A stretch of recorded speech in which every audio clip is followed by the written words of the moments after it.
Bismillahirrahmanirrahim. Punya keluasan rezeki. Walam yutuh. Alhamdulillahirabbil alamin. Allah berfirman, kata infak itu dia punya irisan dengan kata nifak. Infak Ketika roh dicabut dari jasad kita, Bapak Ibu Saudara, ketika roh dicabut, لا ما عاد يرعبني ظلم يهددني لا شيء أخسره لا مهما يطول الدرب فالحق معه. والصلاة والسلام على خير الأنام سيدنا وحبيبنا وقرة أعيننا ومولانا وإمامنا وقائدنا محمد وعلى آله وصحابته ومن سار على نهجه واستنى بسنته واهتدى بهديه واقتفى أثره إلى يوم الدين. أما بعد، رب اشرح لي صدري ويسر لي أمري واحلل عقدة من لساني يفقهوا قولي. Bapak Ibu kaum muslimin jamaah yang dimuliakan Allah Subhanahu wa taala, alhamdulillah kita bersyukur kepada Allah Jalla wa ala pada kesempatan di pagi yang penuh dengan keberkahan ini, di tempat yang barokah, dalam kegiatan yang barokah, dalam waktu yang juga barokah, serta suasana hujan yang barokah. Allah Subhanahu wa taala memberikan taufik kepada kita untuk kita bisa meningkatkan kualitas iman ketakwaan kita kepada Allah Subhanahu wa taala. Yang tentu kita sama-sama berharap mudah-mudahan ibadah-ibadah yang kita lakukan ini diterima di sisi Allah, untuk kelak bisa menjadi saksi dalam rangka untuk kita mendapatkan ridha dan rahmat dari Allah berupa surganya insyaallah. Salawat beserta salam mari kita sampaikan kepada Sayyidil Mursalin Nabi Muhammad sallallahu alaihi wasallam, yang dengan mengikuti ajarannya dan yang dengan mengamalkan sunnah-sunnahnya merupakan satu-satunya jalan keselamatan bagi umat manusia, yang kita harapkan mudah-mudahan Allah Subhanahu wa taala memberikan kepada kita keistiqomahan untuk senantiasa berpegang kepada agama Nabi Muhammad sallallahu alaihi wasallam. Bapak Ibu jamaah yang dimuliakan Allah Subhanahu wa taala, insyaallah seperti biasa pada kesempatan di pagi hari ini kita akan melanjutkan kajian tentang fikih salat. Khususnya kita akan belajar ilmu tentang fikih salat dengan menambah wawasan kita menggunakan pendekatan muqaranatul mazahib, ya, menggunakan pendekatan belajar fikih salat berdasarkan perbandingan mazhab, ya.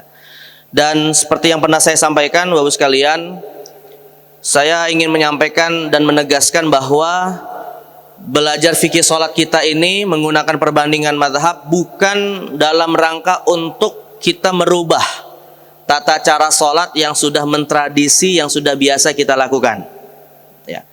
Artinya kalau Bapak Ibu sekalian ini kan tentunya dari sejak kecil menjelang umur balik kita sudah belajar fikih salat Pak, ya, sesuai dengan ilmu yang kita pelajari dari guru kita. Kalau misalnya dulu ada taman pendidikan Al-Quran, kita belajar di dalamnya. Insya Allah semua praktek salat yang kita pelajari dari kecil itu adalah praktek salat yang benar. Ya, tentu benar dalam konteks kita sah mendirikan salatnya, dan tentu kita dituntut untuk senantiasa ikhlas agar diterima di sisi Allah Subhanahu wa taala. Tetapi Bapak sekalian, kadang kita ini kan yang namanya melakukan ibadah salat, khususnya dalam konteks salat berjamaah, tidak hanya melakukannya di satu tempat. Ya, kita tidak akan senantiasa salat itu Pak cuma di Masjid An-Nizam saja, nggak mungkin gitu ya. Sewaktu-waktu kita akan salat di tempat yang lain. Sewaktu-waktu kita akan sholat mungkin di tempat yang jauh, yang mungkin berbeda praktek sholatnya dengan selama ini yang kita lakukan.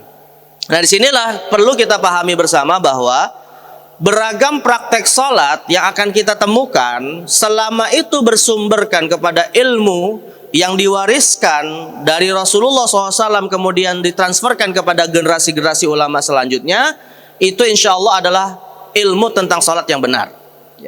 Makanya kalau misalnya ada Pak yang mengklaim ya bahwa sholatku adalah sholat yang paling sesuai dengan Nabi SAW, ya bisa kita katakan sesuai menurut tingkat ijtihad yang sampai kepada dirimu. Ya, Karena setiap ulama itu bisa berijtihad dengan pemahaman yang berbeda-beda. Nah, maka hal yang perlu kita ketahui adalah bukan kita mengingkari perbedaan itu. Bukan kita berusaha untuk kemudian menganggap pendapat yang lain atau praktek sholat yang lain itu tidak sesuai dengan sunnah Rasul.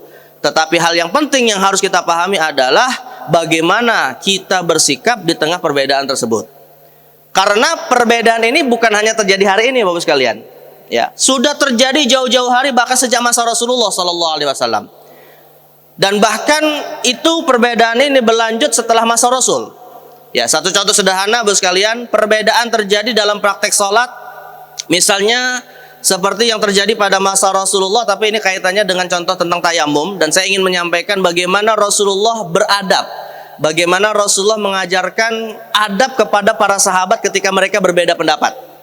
Hadis yang diriwayatkan oleh Imam Abu Dawud, cukup panjang hadisnya, dari Abu Sa'id Al-Khudri radhiyallahu anhu, bahwa Rasulullah SAW pernah didatangi oleh dua orang sahabat. Yang saat itu dua sahabat ini baru pulang dari suatu perjalanan panjang. Ya. Nah, di tengah perjalanan dua sahabat ini berbeda pendapat tentang masalah sholat ketika mereka tidak bisa mendapati air lalu bertayamum. Jadi dua sahabat ini, Pak, kemudian masuk waktu sholat, mereka mau berwudu nggak ketemu air, akhirnya bertayamum. Ya. Nah, setelah tayamum dilakukan, karena saat itu sudah turun syariat tentang tayamum, mereka lalu kemudian sholat. Nah, setelah mereka sholat berjamaah, dua orang sahabat ini tadi dengan tayamum yang tadi dilakukan, akhirnya mereka melanjutkan perjalanan. Qadarullah, di tengah perjalanan waktu sholat masih tersisa, mereka mendapati air yang cukup untuk berwudu. Tiba-tiba satu di antara mereka berkata, aku mesti mengulangi sholat dengan wudu yang baru. Sahabat yang lain malah mengatakan, tadi kan sudah sholat dengan tayamum, ngapain diulangi? Nah, artinya ada dua sahabat nih, Pak, satu mengulangi sholat, yang lain tidak mengulangi sholat. Berarti kan berbeda mereka nih. Ya. Datanglah kepada Rasulullah setelah mereka sampai kota Madinah. Ini hadisnya dalam riwayat Abu Daud. Datanglah kepada Rasulullah SAW ketika mereka sampai kota Madinah. Dan akhirnya apa kata Nabi, Pak? Apakah Nabi kemudian mengatakan yang satu benar, yang satu salah? Nabi katakan tidak seperti itu. Tapi Nabi mengatakan bagi mereka atau bagi dia yang tidak mengulangi sholatnya, ajza'atka sholatuka wa qad asabta sunnah. Engkau telah mendapatkan sunnah dan sholatmu telah cukup. Bagi orang yang tidak mengulangi sholatnya. Tapi bagi sahabat yang mengulangi sholatnya, Rasulullah malah mengatakan falakal ajru marratain. Adapun yang tadi mengulangi sholat lagi, maka engkau dapat dua pahala. Ada nggak, Pak, di antara dua sahabat ini yang dicela oleh Nabi SAW? Tidak ada. Di satu sisi Nabi katakan dia sudah mengamalkan sunnah dan sholatnya sudah cukup. Tapi di sisi yang lain yang mengulangi sholat, Rasul katakan dia mendapatkan dua pahala. Tidak ada satu orang sahabat pun yang dicela oleh Nabi SAW di tengah perbedaan itu. Nah, disinilah kita belajar tentang bagaimana beradab. Disinilah kita belajar tentang bagaimana kita bersikap di tengah perbedaan. Karena hakikatnya sekali lagi seperti yang saya tegaskan, kita ini ketika melakukan ibadah sholat tidak hanya di satu tempat, Pak.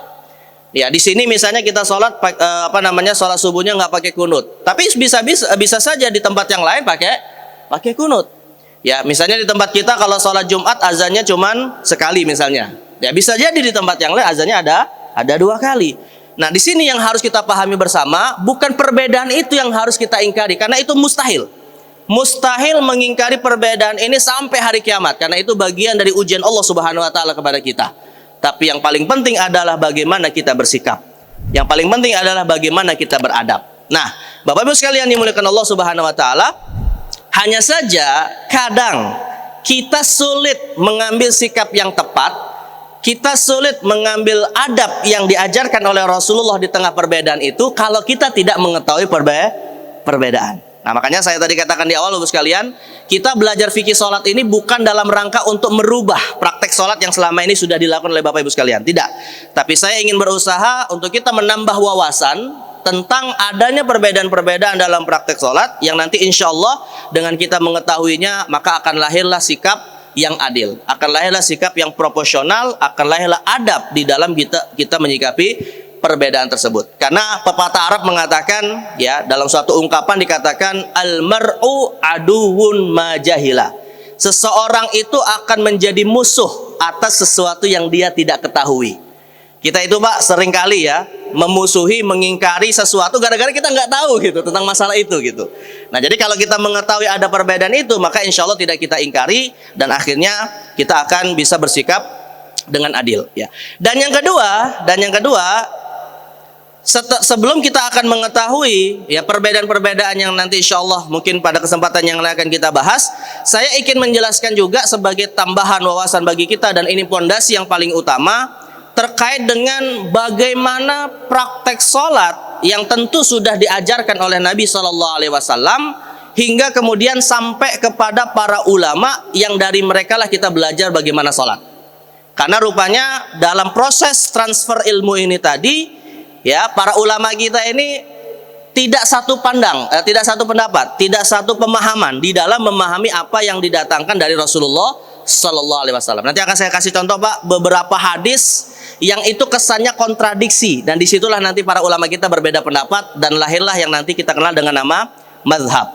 Ya, nah ini sejarah singkat sebelum kita masuk kepada bagaimana praktek sholat yang diajarkan oleh Nabi, lalu kemudian kita pelajari melalui jalan para ulama-ulama mazhab ini tadi. Dan ini sengaja saya urutkan materi tentang praktek sholat Nabi SAW ini sebelum kita masuk kepada bagaimana tata cara sholat berdasarkan perbedaan mazhab, setelah pembahasan tentang syarat. Ya, kalau Bapak sekalian mungkin masih ingat beberapa pertemuan yang lalu kita sudah bahas tentang masalah syarat sholat, dan yang namanya syarat sholat itu Pak dilakukannya sebelum sholat atau saat sholat? Sebelum sholat ya, sudah kita bahas ada syarat wajib, ada syarat sah. Nah sekarang kita akan masuk kepada bagaimana praktek sholat, yang di dalam praktek sholat itu ada yang namanya rukun, ada yang namanya sunnah ya. Tapi yang jadi masalah Bapak sekalian, antara rukun dan sunnah ini tadi ada hal-hal yang disepakati para ulama, ada hal-hal yang diperselisihkan oleh para ulama. Nah sebelum masuk kepada yang ingin saya sampaikan ini, disinilah saya ingin menyampaikan sedikit kronologi sejarah kenapa ulama kita berbeda pendapat ya. Karena nanti kalau kita masuk kepada perbedaan mazhabnya Pak, wah ini sangat banyak sekali perbedaan dalam masalah sholat. Contoh sederhana misalnya ya, tentang masalah niat misalnya Pak ya. Niat semua ulama sepakat tempatnya ada di dalam hati, tapi mereka berbeda pendapat hukum melafadzkan niat. Kemudian ketika membaca takbiratul ihram, semua sepakat takbiratul ihram itu adalah rukun, tapi mereka berbeda pendapat dalam masalah mengangkat tangan di telinga atau sampai bahu. Kemudian nanti ketika kita bicara baca Al-Fatihah, ulama rata-rata sepakat Al-Fatihah bagian dari sholat, tapi mereka nanti berbeda pendapat ketika misalnya seseorang berstatus sebagai makmum, apakah dia juga wajib tetap membaca Al-Fatihah ya ketika imam sudah membaca Al-Fatihah. Ini perbedaan yang sering terjadi gitu. Kemudian nanti ketika kita bicara tentang mau sujud ya, apakah sujud itu nanti dimulai dari tangan dulu atau dimulai dari lutut. Nanti ketika kita bicara tahiyat ya, khususnya dalam masalah menggerakkan jari, apakah digerakkan dari sejak tahiyat atau cukup digerakkan saat membaca asyhadu alla misalnya. Dan banyak perbedaan-perbedaan yang akan kita temukan ya. Dan rupanya ketika kita bicara perbedaan itu Bapak Ibu sekalian, ada hal-hal yang disepakati sebagai rukun, ada hal-hal yang disepakati sebagai sunnah, tapi ada hal-hal yang diperselisihkan apakah itu rukun atau sunnah. Nah ini yang nanti insya Allah akan kita pelajari di kesempatan yang lain. Contoh misalnya yang disepakati rukun apa Pak? Yang disepakati rukun misalnya seperti ruku dan sujud, semua sepakat itu adalah rukun. Semua juga sepakat membaca ayat setelah Al-Fatihah adalah sunnah misalnya. Tapi ada hal-hal yang diperselisihkan, misalnya seperti membaca takbir ketika kita berpindah gerakan, namanya takbiratul intiqal, takbir mau ruku, takbir mau sujud. Nah ini apa hukumnya? Apakah dia wajib atau sunnah? Diperselisihkan oleh para ulama. Kemudian membaca tasbih dalam ruku dan sujud, subhana rabbiyal a'la, subhana rabbiyal azimi. Nah, ini termasuk wajib atau sunnah, diperselisihkan oleh para ulama. Kemudian membaca salam di akhir salat. Semua sepakat salam yang pertama itu adalah rukun, tapi nanti mereka berbeda pendapat untuk salam yang kedua. Ada yang mengatakan wajib seperti mazhab Hambali, ada yang mengatakan sunnah menurut mayoritas ulama. Nah ini perbedaan-perbedaan Bapak sekalian yang nggak mungkin dan mustahil kita tidak menemukannya sampai hari kiamat. Pasti akan ada. Ya, mustahil kita akan menyatukan umat di dalam perbedaan seperti ini. Mustahil. Ya, karena ini adalah perbedaan yang diakui dan sudah berjalan berabad-abad lamanya. Tinggal bagaimana kita bersikap, dan cara kita bersikap dengan adil adalah mengetahui proses perbedaan itu muncul. Nah, dan termasuk dalam hal ini adalah hadis-hadis yang nanti akan kita coba pelajari secara singkat. Kenapa kok ulama kita beda pendapat? Karena salah satu sebabnya adalah hadis-hadis yang diterima oleh para ulama itu sendiri berbeda-beda. Ya. Nah, ini kalau Bapak Ibu sekalian ingin lebih detail lagi, ingin mengetahui ya apa saja latar belakang ulama kita berbeda pendapat, silakan Bapak sekalian saya arahkan untuk bisa membaca beberapa karya ulama. Misalnya seperti karya Syekhul Islam Ibnu Taimiyah. Beliau punya kitab judulnya Raf'ul Malam an A'immatil A'lam. Itu sudah diterjemahkan ke bahasa Indonesia. Kemudian ada juga buku yang ditulis oleh seorang ulama dari India, namanya Syah Waliyullah Ad-Dahlawi. Namanya Al-Insaf fi Bayani Asbabil Ikhtilaf. Kemudian juga sudah diterjemahkan ke bahasa Indonesia satu buku yang cukup bagus ditulis oleh salah seorang ulama kontemporer yang berasal dari Qatar, namanya Dr. Yusuf Al-Qardawi, Fiqhul Ikhtilaf. Nah, ini kitab-kitab yang bisa kita pelajari untuk tahu bagaimana ulama kita berbeda pendapat. Ya. Baik, Bu sekalian yang dimuliakan Allah Subhanahu wa taala, tema kita maka ya terkait dengan masalah itu praktek salat Nabi Shallallahu alaihi wasallam dan kronologi silsilah salat 4 mazhab. Jadi bagaimana sih praktek salat ini kok kemudian datang dari Nabi dan sampai kepada para ulama mazhab, tapi faktanya kemudian diperselisihkan pemahamannya. Bapak sekalian yang dimuliakan Allah Subhanahu wa taala, secara singkat kronologinya begini. Secara singkat sejarah bagaimana kita ya mendapati perbedaan itu seperti ini. Pertama, kita harus yakini bersama bahwa tata cara sholat itu 100% tanpa kelebihan, tanpa kekurangan, lengkap sudah disampaikan oleh Allah Subhanahu wa taala melalui wahyu kepada Rasulullah sallallahu alaihi wasallam. Jadi pada dasarnya Bapak sekalian, tidak ada hal yang baru dalam praktek sholat setelah masa Nabi SAW. Yang ada itu adalah bagaimana para ulama memahaminya, itu yang ada. Karena praktek sholat itu selesai dengan wafatnya Rasulullah sallallahu alaihi wasallam. Ya, dan tentunya Rasulullah menerima tata cara sholatnya ya tentu langsung dari Allah melalui wahyu yang disampaikan oleh malaikat Jibril. Ya, nah jadi pada dasarnya yang harus kita yakini bersama, praktek sholat ini selesai dengan wafatnya Rasulullah Shallallahu Alaihi Wasallam. Maka sumber utama Bapak sekalian untuk kita bagaimana mendirikan sholat sebenarnya hanya satu sosok manusia, yaitu Nabi Muhammad Shallallahu Alaihi Wasallam. Kenapa demikian Bapak sekalian? Kenapa kok sumber utamanya bukan Al-Quran? Walaupun Al-Quran memang sebagai pokok utama, karena detail-detail praktek sholat nggak kita temukan dalam Al-Quran, gitu ya.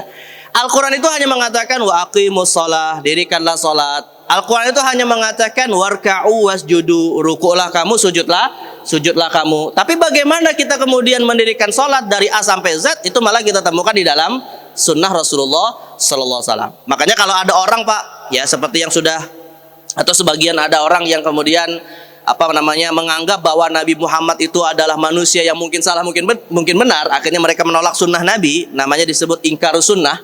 Nah, ini kelompok yang paling berbahaya nih Pak, kelompok yang cukup bahaya nih. Dan alhamdulillah negeri kita, Majelis Ulama Indonesia sudah memfatwakan kelompok yang menamakan dirinya sebagai Al-Quraniyun, ya mereka menyebutnya Al-Quraniyun Pak. Jadi mereka itu mengatakan kami hanya ingin mengamalkan Al-Quran titik, gitu ya, nggak perlu hadis, nggak perlu pendapat ulama, pokoknya hanya Al-Quran saja. Nah itu makanya mereka menyebut dirinya Al-Quraniyun, ya. Tetapi Majelis Ulama Indonesia memfatwakan mereka ini kelompok sesat. Yang lebih tepat namanya adalah inkarus sunnah, ya, karena mereka mengingkari sunnah Nabi Shallallahu Alaihi Wasallam. Nah orang-orang yang seperti ini Pak, mereka mengatakan kami hanya mentaati Al-Quran, mengamalkan Al-Quran. Padahal di dalam Al-Quran ada nggak Pak perintah untuk kita mentaati Rasulullah? Ada. Maka kalau mereka ingin konsisten mengamalkan Al-Quran, ya otomatis mereka harus mengamalkan sunnah Rasulullah, gitu. Ya, karena salah satu hal penting kenapa kita belajar sunnah, karena detail-detail bagaimana mempraktekkan Al-Quran itu ada di dalam sunnah Rasulullah SAW. Makanya Aisyah radhiyallahu anha ketika ditanya oleh sahabat, kaifa khuluqur Rasulillah, bagaimana akhlaknya Rasulullah, maka Aisyah mengatakan kana khuluquhul Quran, akhlak Rasulullah adalah Al-Quran itu sendiri. Artinya Al-Quran itu Pak, artinya Rasulullah itu adalah Al-Quran berjalan, ya. SOP standar operasi kita bisa mengamalkan Al-Quran datangnya dari siapa? Rasulullah SAW. Dan karenanya kalau kita bicara praktek sholat, detail-detail praktek sholat itu ada di dalam sunnah Rasulullah SAW. Nah jadi sekali lagi, proses pertama yang harus kita yakini adalah bahwa tata cara sholat itu sudah ada dan sudah lengkap pada masa Rasulullah SAW. Hanya saja Bapak Ibu sekalian, kebanyakan praktek sholat yang datang dari Rasulullah itu adalah sunnah fi'liyah. Nah ini yang jadi masalah Pak. Apa yang dimaksud dengan sunnah fi'liyah? Kita tahu sekalian ya, kalau kita belajar ilmu hadis, apa yang datang dari Rasulullah itu kan namanya adalah sunnah. Dan sunnah itu oleh para ulama dibagi paling tidak pokoknya ada 2. Walaupun nanti di dalam ilmu hadis ada yang membaginya menjadi 3, ada yang membaginya menjadi 4 gitu ya. Tapi definisi yang paling utama adalah ada 2. Ma'udhifa ilan Nabi sallallahu alaihi wasallam qaulan wa fi'lan. Segala hal yang disandarkan kepada Rasulullah, wujudnya bisa berupa sabda, perkataan langsung Nabi SAW, wujudnya bisa perbuatan. Nah saya tanya Pak, kalau yang namanya perbuatan berarti redaksi hadisnya itu ungkapan siapa? Rasulullah atau para sahabat? Ya sahabat gitu kan. Kalau sabda jelas itu Rasulullah. Misalnya Pak, seperti hadis Umar bin Khattab mengatakan sami'tu Rasulullah sallallahu alaihi wasallam innamal a'malu binniyat. Misalnya Umar mengatakan aku mendengar dari Rasulullah bahwa beliau bersabda sesungguhnya setiap perbuatan tergantung niat. Itu namanya sabda karena langsung datang dari lisan Rasul. Tapi kalau ada sahabat berkata ra'aitu Rasulullah yukabbiru misalnya, aku melihat Nabi SAW saat sholat membaca takbir, itu sunnah bukan Pak? Sunnah, tapi namanya sunnah fi'liyah. Tapi datangnya itu dari siapa? Sahabat Nabi SAW. Nah yang jadi persoalan Bapak sekalian, kebanyakan praktek sholat yang kita lakukan itu hadis-hadisnya datang dari perkataan sahabat. Dan kita tahu Pak, sahabat itu tidak 24 jam bersama dengan Rasulullah. Ada sahabat yang ketemu di pagi hari, ada sahabat yang hanya ketemu di sore hari. Seperti kisahnya Umar bin Khattab yang beliau ketika di Madinah bekerja sebagai pengembala kambing. Bergantian beliau bertemu dengan Rasulullah bersama sahabat yang lain. Dan ini menjadi salah satu alasan nanti lahirlah perbedaan-perbedaan dalam mengisahkan bagaimana Rasulullah mendirikan sholat. Nah, jadi yang jadi persoalan utamanya Pak, sumber sunnah Rasulullah terkait dengan sholat ada 2. Ada sabda, ada perbuatan. Tapi kebanyakan yang datang kepada kita adalah berupa perkataan sahabat yang menceritakan bagaimana Rasulullah sholat. Dan ini sebab utama kenapa kita kemudian mendapati ulama berbeda pendapat ya. Baik, kemudian proses berikutnya sabda Rasulullah tadi dan kesaksian sahabat terkait dengan praktek sholat ini ditransfer ilmunya kepada para tabi'in. Paling tidak Bapak sekalian, praktek sholat lengkap Rasulullah itu diriwayatkan dari 4 sahabat. Praktek lengkap sholat Rasulullah diriwayatkan oleh 4 sahabat paling tidak kalau kita baca dalam kitab-kitab hadis. Pertama adalah Abu Hurairah, kedua adalah Aisyah Ummul Mukminin, yang ketiga adalah Abu Humaid As-Sa'idi, dan yang keempat Wa'il bin Hujr. Nah, ini 4 sahabat yang paling banyak meriwayatkan tentang tata cara Rasulullah secara lengkap. Kalau sahabat-sahabat yang lain sih ada Pak, tapi hanya sepotong-sepotong saja. Misalnya hanya meriwayatkan bagaimana Nabi duduk tahiyat, bagaimana Nabi SAW membaca iftitah. Itu sebagian-sebagian saja. Tapi yang lengkap dari awal sampai akhir 4 sahabat ini. Nah, hadis-hadis yang datang dari 4 sahabat ini ditransferlah kepada tabi'in. Nah, tabi'in itu Pak, di masa tabi'in abad ke-1 Hijriyah ada paling tidak 3 madrasah besar yang menjadi madrasah fikih sebagai benih mazhab. Pertama adalah madrasah Mekah, ya. Madrasah Mekah ini misalnya seperti Mujahid atau bin Abi Rabbah yang mengambil ilmu dari Ibnu Abbas dan Aisyah radhiyallahu anha. Yang kedua ada madrasah Madinah. Nah, madrasah Madinah ini misalnya seperti Imam Malik bin Anas, seperti Nafi' Maula Ibnu Umar yang mengambil ilmu dari Ibnu Umar radhiyallahu anhu. Kemudian yang ketiga ada madrasah Irak. Nah, kalau madrasah Irak misalnya seperti Ibrahim An-Nakhai ulamanya, kemudian Hamad bin Abi Sulaiman yang mengambil ilmu dari sahabat Nabi namanya Abdullah bin Mas'ud. Jadi di Mekah ada sahabat Abdullah bin Abbas, ditransfer ilmunya kepada Mujahid atau Ikrimah diantaranya. Di Madinah ada sahabat namanya Ibnu Umar, diantaranya mentransfer ilmunya kepada Nafi' Maula Ibnu Umar. Kemudian di Kufah atau di Irak itu ada Abdullah bin Mas'ud yang mentransfer ilmunya kepada ulama-ulama di Kufah seperti Hamad bin Abi Sulaiman dan Ibrahim An-Nakhai. Nah, itu masa tabi'in, masa tabi'in. Tetapi Bapak sekalian, di masa tabi'in ilmu fikih belum menjadi ilmu. Barulah di masa atba'ut tabi'in kita mengenal yang namanya ilmu fikih. Yang mana salah satu praktek ibadah yang disistematisasikan yaitu ibadah sholat itu baru terjadi pada masa atba'ut tabi'in ini, yaitu ketika lahirlah mazhab-mazhab fikih yang akhirnya bertahan sampai hari ini ada 4: Hanafi, Maliki, Syafi'i, dan Hambali. Nah, ini saya tegaskan Bapak sekalian. Kira-kira Pak, yang namanya praktek sholat ada syarat, ada rukun, ada sunnah, ada pembatal, itu munculnya kapan? Ada nggak di zaman Rasulullah, Pak? Ada nggak Rasulullah mengatakan kepada sahabat, wahai sahabatku kita kumpul, saya ingin jelaskan rukun sholat sekian, sunnah sholat sekian, ada nggak, Pak? Nggak ada gitu ya. Karena Rasulullah itu ketika mengajarkan sholat, beliau cukup berkata kepada sahabat, "Shallu kama ra'aitumuni usolli." Sholalah kamu sebagaimana kamu melihat aku sholat. Tapi saya tegaskan Pak, sabda ini untuk kita atau untuk sahabat? Untuk siapa? Ya untuk sahabat. Jadi kalau ada yang mengatakan, ya aku ingin sholat seperti aku melihat Rasulullah sholat, kita bagaimana melihat Rasulullah sholat coba? Ya, karena apa yang kita lakukan hari ini sebenarnya hasil dari ilmu yang ditransfer dari generasi ke generasi. Maka ketika kita mendirikan ibadah sholat Pak, kurang tepat kalau kita mengatakan shollu kama ra'aitumuni usolli, karena itu ditujukan kepada para sahabat Nabi SAW. Nah, mereka inilah yang kemudian mentransfer ilmunya kepada tabi'in hingga berakhir pada masa imam-imam madhab, dan pada masa itulah baru kita kenal adanya rukun sholat, adanya sunnah sholat, ada namanya pembatal dan seterusnya. Beragam hal yang kita pelajari dalam ilmu fikih. Nah jadi pada masa imam-imam madhab inilah barulah kemudian praktek sholat itu disistematisasikan tata caranya. Makanya kita dari kecil baru belajar rukun sholat ada 13 misalnya. Nah itu baru pada masa imam-imam madhab ya, jadi bukan di masa Rasulullah SAW. Tetapi yang jadi persoalan Bapak sekalian, ketika praktek sholat ini sampai di tangan imam-imam madhab, mereka berijtihad memahami dan menyimpulkan apa yang datang dari Rasulullah. Kesimpulannya seragam gak Pak? Nggak seragam gitu ya. Ada yang memandang ini rukun, ada yang memandang itu sunnah. Contoh sederhana Pak, kalau kita bicara tentang wudhu misalnya, kalau kita bicara wudhu di dalam Al-Quran surah Al-Ma'idah itu kan praktek wudhu ada berapa Pak? Dalam Al-Quran praktek wudhu dalam Al-Quran cuma 4: membasuh wajah, membasuh tangan, cuma 4, mengusap kepala dan membasuh kedua kaki. Mana Pak kumur-kumur? Mana membaca basmalah? Mana membasuh telinga? Nggak ada di dalam Al-Quran. Tapi adanya di mana? Di hadis Nabi SAW.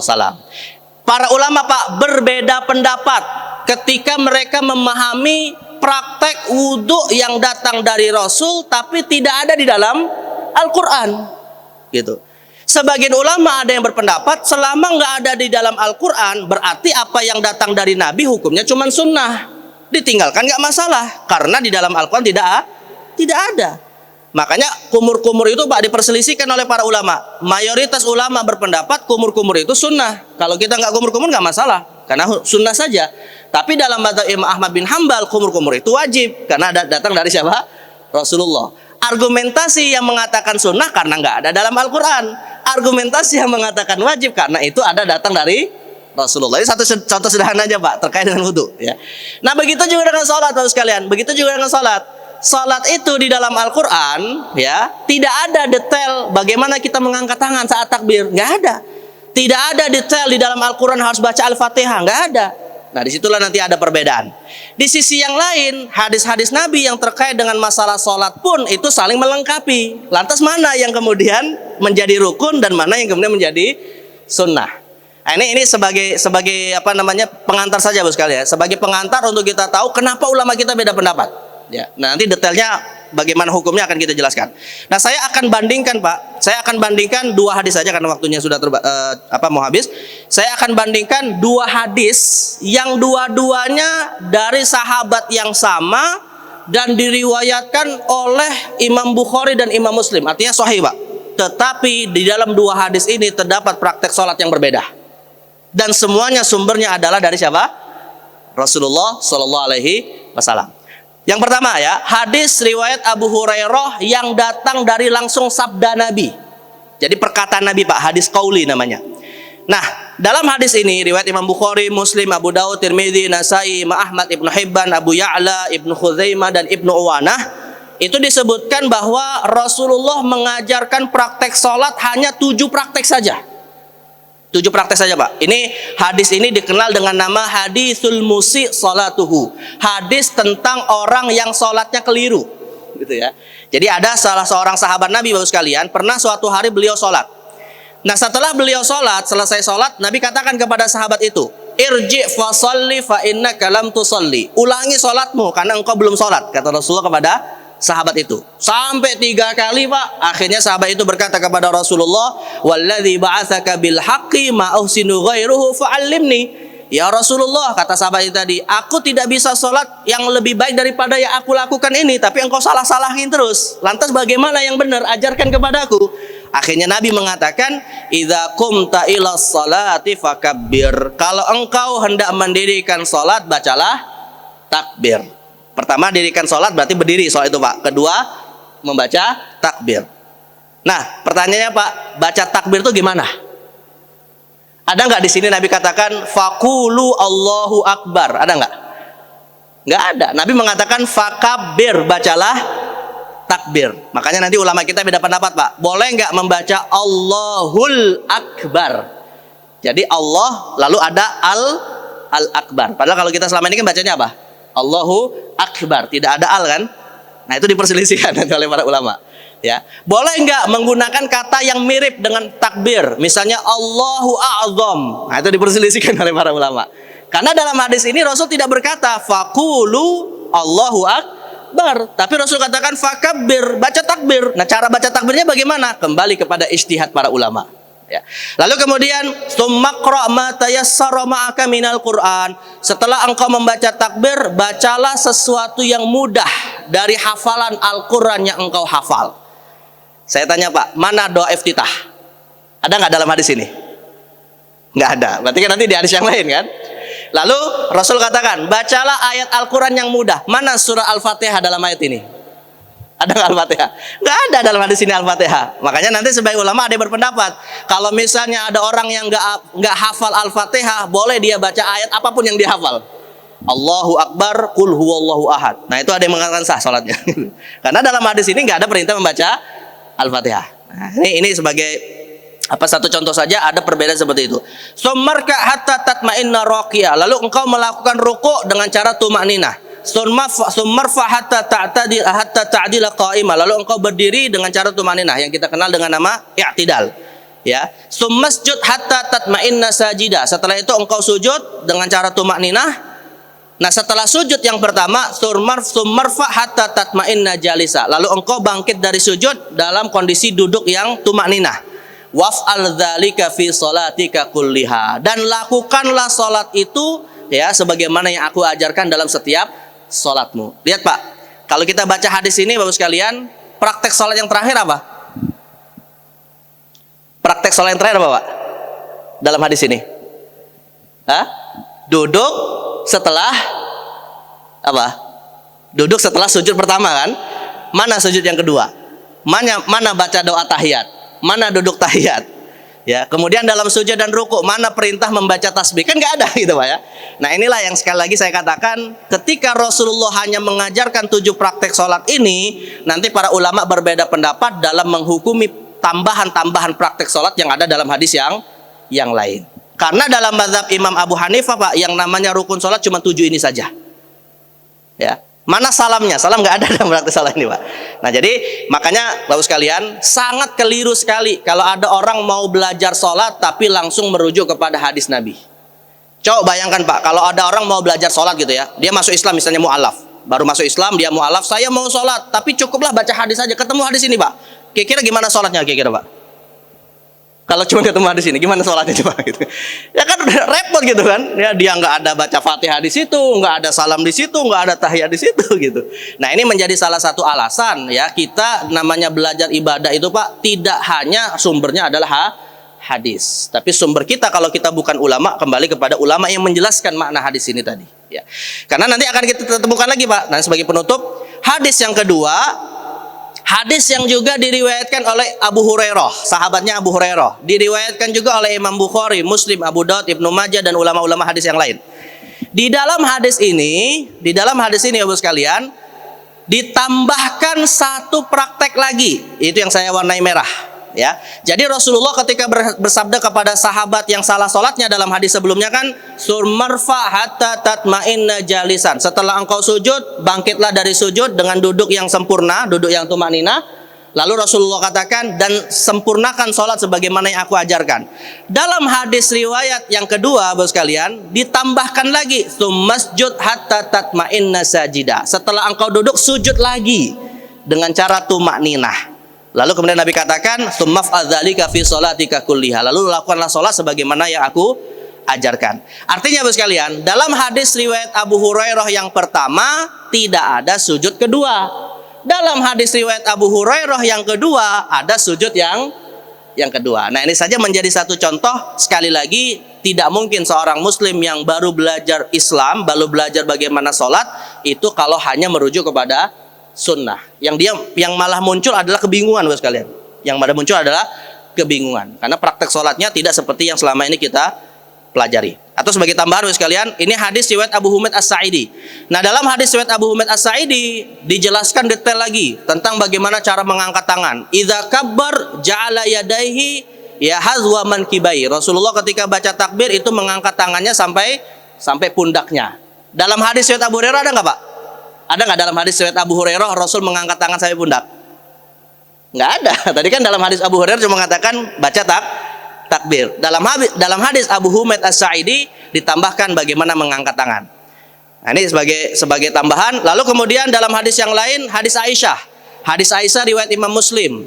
Ya, di akhir hadis Rasulullah mengatakan wa kana yahtimus shalah bit taslim. Rasulullah menutup salat dengan membaca salam. Dalam hadis Abu Hurairah pertama Pak, ada nggak menutup salat dengan salam? Nggak ada. Dalam hadis yang lain disebutkan ada menutup salam. Nah, disinilah sekali lagi Bapak sekalian, kita belajar fikih salat melalui pendapat ulama karena mereka sudah menyelesaikan semua hadis-hadis yang mereka terima dari Rasulullah, dikumpulkan semua hadis itu dalam satu bab salat dan akhirnya disimpulkanlah ini rukun, ini sunnah. Nah, disinilah sekali lagi pentingnya kita belajar belajar Islam itu tidak langsung merujuk kepada sumbernya kalau kita bukan ulama, karena dikhawatirkan yang terjadi adalah Confucius. Yang terjadi adalah kita malah mendapati kebingungan. Maka sederhananya ya Rasulullah sederhananya Allah Subhanahu wa taala berfirman, "Fas'alu ahladzikri dzikri in kuntum la ta'lamun." Bertanyalah kepada ahlinya kalau kita tidak tahu. Dan Nabi SAW juga bersabda sebagai penutup, kata Nabi SAW, "Syifa'ul 'ayyi as-su'alu." Bahwa obat dari ketidaktahuan memahami suatu sumber agama adalah dengan bertanya kepada ahlinya. Nah, maka insya Allah mudah-mudahan setelah ya sedikit kita menyampaikan beberapa hadis yang ini masih mentah nih Pak, hadisnya masih mentah gitu ya, belum dimasak di dalam penggorengannya para ulama, maka kita sekali lagi harus memahami bahwa beragama itu adalah beragama dengan kita belajar melalui warisan-warisan para ulama. Ya. Kecuali kalau kita sudah posisinya ulama Pak, maka silakan saja kembali kepada sumber-sumber yang utama. Tapi kalau belum punya ilmu alatnya, belum punya ilmu usul fikihnya, belum punya ilmu hadisnya, belum punya ilmu tafsirnya, ya maka sederhananya adalah kita kembali kepada para ulama kita. Mungkin ini sebagai pengantar untuk kita sebelum memasuki praktek sholat detailnya seperti apa, khususnya kalau kita pakai perbandingan mazhab. Yang ingin saya sampaikan pada kesempatan ini adalah bahwa yang namanya ibadah sholat itu secara sistematis ada proses panjang yang perlu kita ketahui sejarahnya, dan proses panjang itulah yang melahirkan perbedaan-perbedaan di antara ulama. Poin pentingnya adalah hendaknya kita bisa beradab, hendaknya kita bisa berakhlak yang baik sebagaimana Rasulullah mengajarkan akhlak yang baik ketika beliau mendapati para sahabat berbeda pendapat ya. Wallahu a'lam bishawab. Mungkin ini bisa saya sampaikan, mudah-mudahan bermanfaat bagi kita semua.